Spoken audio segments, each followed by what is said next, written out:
Hi everybody. Who missed me? Been keeping you waiting.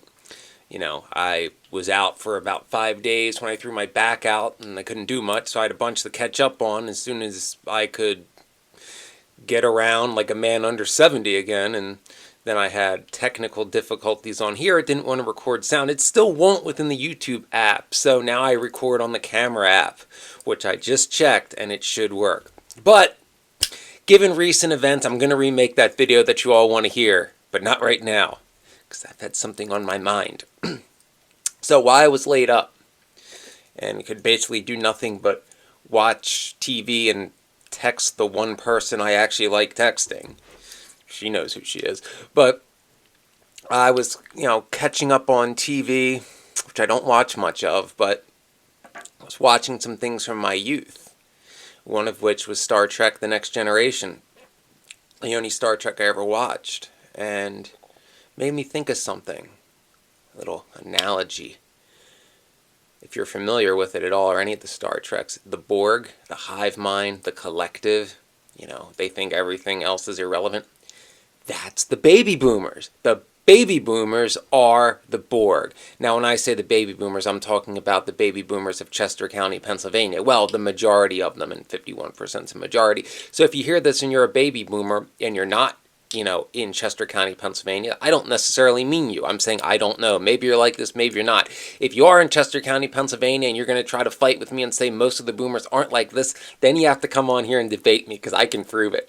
But regardless, the baby boomers are the Borg, and the Borg is like this huge collective that all operate as one. They all think the same. They all want everybody to assimilate and think to their way of life. They hate individuality. It's all about groupthink and conformity. And a person's, wants, needs, desires, all that irrelevant. That's the boomers. It's like, no. Because the Borg see themselves as perfection, as do the boomers of Chester County. So in their mind, they're like, what we believe, our group think that we all fall in lockstep behind like robots is perfection. So you must assimilate to our perfection. You have no choice. It's kind of how I was raised. So that's the ideology that a lot of us are dealing with when dealing with narcissists, particularly those of us, that are roughly my age or 10 years older, 15 years older, that are dealing with narcissistic parents or aunts and uncles of that same generation. It is that Borg mentality, that mentality of we are right, we are perfect, we don't even have to explain ourselves to you, we just are the best that there's ever been, and you have no free will, you are going to become a part of our collective whether you want to be or not, and there is no glory for you. It's not like we are trying to help you, make you a better, no, you will be a drone, in my case. I don't want to brag or sound any, arrogant or anything. I'm just proving the point that, I did all the what you're supposed to do bullshit. Like, I was in the honors in the AP classes in the high school, and, I graduated with I don't even remember, it was a 3-something. I didn't really care about high school. But I became an EMT at 17, got hired as a firefighter at 19, and then the economy crashed and got cheated out of that and was told college. So, I did manage to graduate Penn State cum laude, and I got accepted to the University of Toronto. Prior to that, I was there for a year on a scholarship as an international student, until, again, that 2008 crash made that go away, and I couldn't afford to pay the full international rate, so I had to leave. Worked 80-some hours a week at a top 100 golf club. Did everything I was told. Did I get any rewards? No.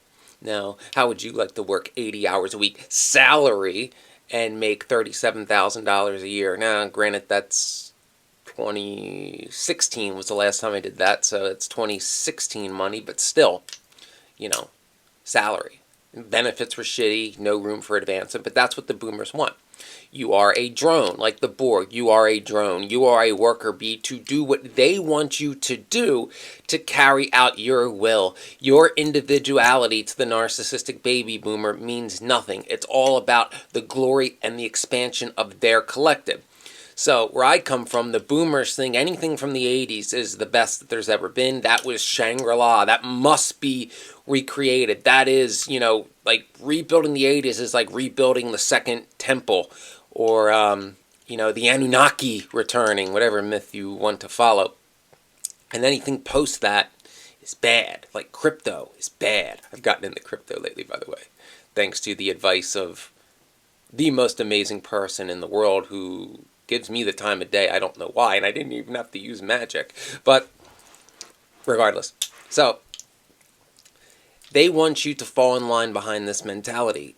And, the Borg and Star Trek say resistance is futile. And it's the same thing with dealing with a baby boomer narcissist, because in their minds, like the Borg, the narcissistic boomer thinks that what they are doing is by definition okay and correct for no other reason than they're the ones doing it. There's no reasoning with it. Ollie Matthews just always talk about how the narcissist is like a Terminator. I think the Borg's more accurate because they're a collective. The Terminators usually, I'm not that familiar with those movies. I didn't think they were that great. Only, in the past 10 years I watched one, and you can probably guess which one it was and why. But the Terminator's kind of single thing. The Borg and the Boomers are like a collective because the tribalism that exists among the baby boomers, at least in my area, has baffled me for 20 years, long before I knew what a narcissist was. Now, what do I mean by that? Well, tribalism, loyalty to your group, double standards, and all that. The boomers, and please tell me in the comments if you've noticed this too, the boomers are loyal to other boomers above all else, particularly other boomers they're related to or ones they've known since high school, which they can't shut up about because deep down all the boomers know, well, most of them anyway, got where they are based on luck, nepotism, cronyism, right place at the right time, because if they actually had to survive in the economy that those of us that entered the working world after 2008 had to do, they would all be Al Bundy, sitting in a shoe store crying, talking about their glorious high school days. Meanwhile, they'll talk about what great businessmen they are. One in particular that I know, it's like, yeah, you're such an entrepreneur. You've worked for your father, and then he gave you a business that he started after he got home from the army in World War II. But you built that. It's not like it was, around for 30 years before you were handed the keys. Yeah, stuff like that. So notice that in this boomer collective, the boomers will always defend the actions of another boomer no matter what, above their children, above anything. Their loyalty is first and foremost to their own kind, and I don't see that in any other generations. Have you? I didn't see it in the World War II generation. They're all but gone, but I remember my youth. They were still around. Silent generation, no. Boomers, Gen X, no. My generation, no. Younger generation, no. It seems to be something unique to them, just like the unique phenomenon that when we say the problems of neoliberalism and greed and narcissism stems from the boomers and their leadership. It's because these problems, they've always existed, but they came to such prominence in the 80s when the boomer rose to power, both, politically and in business, and started implementing their Ayn Randian ideology, and greed is good, and thus, strongest middle class the world's ever seen, Reaganomics, voodoo economics. So, and it's interesting because they'll try to say, well, all younger generations blame the older generations. It's like, yeah, but the silent generation's older than you boomers, and they say the same things. And, the few World War II people that I've talked to in recent years that are still around and of sound mind say it too. So you got 3 generations after you that are saying it's you, and 2 prior to you saying that it's you. It's like, what's the common denominator? And it's just the lack of any realization that things have changed. Another part of the boomer collective that makes it like the Borg is they think everything from their heyday. The Borg thinks their technology is the best and all that. The boomers think anything from their heyday, roughly the 70s through the 90s, is the greatest thing there's ever been. And the way things were done in that era, particularly the 80s, when they were at their height, is how things are still done, and things remain unchanged from that era. They can't accept that things, no matter what it is, this can be in a lot of different things, but like the world has changed since 35 years ago. And, it is subjective to say whether or not that is good or bad. You can have your own opinion on whether these changes are good or bad, but it is not subjective. It is certainly objective that things have changed. And to a boomer, everything is subjective, and everything is subjective that they're the best, that, you can never be as good as them, that everything they did was perfect, that they had it harder. They completely try to rewrite history to make themselves, these golden heroes that descended from the stars. Like, we were, the World War II generation grew up in caves. It wasn't, do you know the boomers put a man on a moon, even though in 1969, when the moon landing was, 1969, the oldest boomers at that time, who were born in 1946, were 23 years old. But somehow there was a bunch of like 12-year-olds working at NASA. I mean, they're boomers. They're gods, I don't know. I wasn't there. So that kind of stuff. But their loyalty above all else and refusal to believe that things have changed from their era. And it's not something that all older people do, because I know plenty of 80-somethings from my time at the country club, just last year, that entered the working world out of college in the 60s, and they were saying how much easier it was back then, and all the opportunity, how they had it far better. Now, they don't understand how things work today, nor do I expect them to, but they do know it doesn't work the same as it did in their day. Like, they know things have changed, and you wouldn't expect them to know how it works now, because they're not out there, but they know, gee, that was 60 years ago, I bet things have changed. For a boomer, it's like, they'll talk about something that happened in 1985 as if it was yesterday. They'll talk about factories that closed in the early 90s, 30 years ago, like they're still there. And these are people who live in this area. They know what's there and not there, but they can't see, like if they see urban blight, urban decay in a Rust Belt town, of which, if you're familiar with the Rust Belt or from there like I am, you know exactly what I'm talking about. The boomer doesn't see that. They see it the way it was in their heyday. It's like, no. It may be 2023 in Coatesville, but I see it as it was in 1990, and I want to believe that's still how it is today. It's like, well, it's not. Those jobs are gone, and your parents' generation is dead, so, living in the past much.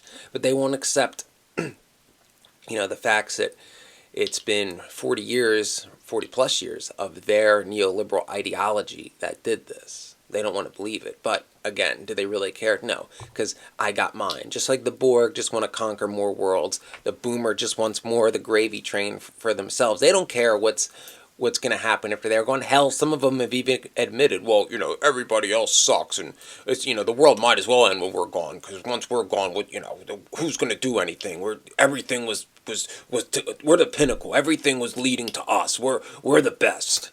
Yeah, Emperor Nero said the same thing. So did Caligula.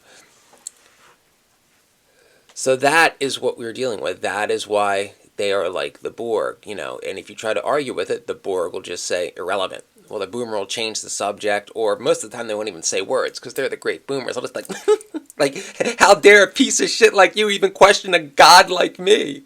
That's at least what my boomer family members do. So it's like they can't even be questioned. You must assimilate. Resistance is futile. And any objections are irrelevant. You must join their collective, of which their ideology is the greatest, and you are to fulfill your role as some mindless drone, regardless of your IQ. Mine's 131, by the way. Regardless of your aptitude, your education, your work ethic, all that's predetermined, not by your capabilities, but by who you were born to. Like, oh, well, it doesn't matter that he is 250 pounds at 25 years old and huffs and puffs and can't even run a mile. His dad was a cop, so he gets to be a cop. That is the way it is supposed to be. We are Borg, Chester County. And that's not hyperbole. That's an actual example of mine. Or well, that guy may have been a supervisor on a road crew, but that was in New Jersey. This guy is one of ours. His dad did that same job. It's like, yeah, but your good old boy over here doesn't even have a driver's license because he has 3 DUIs. But that was his dad's job. He is entitled to it. We are Borg. That's like 2 real examples of the shit that I'm dealing with, where the boomer wants to recreate their heyday as much as they can. So in their mind, it's like, people should not get jobs based on aptitude. It should be who you're related to, because that is most familiar to us. That'll best recreate the past. Or they'll just arbitrarily assign you some good old boy job, especially if you're someone that like stands up to them, calls them out, has more intelligence, has way more integrity than them. They basically want to force you into a job where you'll drink yourself to death or commit suicide, like landscaping. They tried. You know, it was like someone I've gotten to know recently. She was saying to me, like, you know, because she amazes me in like every way, and all good. But I'm like, how did you learn all this? She's like, people who cared about me and wanted to help me. I'm like, what the hell is that? I'm like, help? I would have been satisfied if people just stayed out of my way and, you know, stopped, you know, actively trying to take things away from me that I got on my own. It's like, I don't, you know, help. It's like, just leave me alone. I'd settle for if they left me alone, I'd be a lot better off. But no, those of us that are from, you know, narcissistic families and narcissistic towns, any attempt to, you know, unassimilate from the hive mind must be thwarted at all costs, because especially if you get out and you make your dreams come true, you can return and, you know, speak news of freedom, or it's like, you know, you can break free of the collective, you can be an individual, you know, they're insane, don't listen to the Borg queen kind of thing, you know, it's like, bad locutus, you are meant to be the voice of the collective. Like, I don't wanna. I'm gonna fight it. So there's that. It's just a fun little video I wanted to give because it's a comparison that I just couldn't ignore, and I find it hilarious and accurate as hell. And for anybody who's familiar with it, yeah, you're gonna get it too. That's basically been the story of my life, trying to escape the Borg. And I'm almost there. I'm almost there. I'm also just amazed that someone I've known for like 6 weeks has done more to help me than any member of my family ever has my whole life. How sad is that? But I'm going to be back now more regularly, so please continue to watch my older videos, subscribe to the channel, please support it, I need the support, you know, the money support would be nice. And also, because New York's going to be expensive. And please follow me on Instagram, and that's free. And I will be back, and I'm going to remake that video about the ghost of narcissistic abuse.